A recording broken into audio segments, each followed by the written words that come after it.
Hello guys, in this video I'm going to show you how to create a business account in the Pinterest app. First you have to open up the Pinterest app, and here it opens up in the home menu. From here we just go into the profile menu. Here it opens up like this. From here we just scroll down, and under login we find add account. And here we have create a free business account. We can tap on this, create, and then tap on create account. And here we just have to add our email address and tap on next, and that's basically it.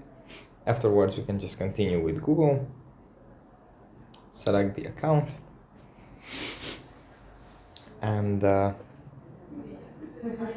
yeah, that's where and that's how you can start creating a business account. And yeah, thanks for watching, and I'll see you in the next one. Bye.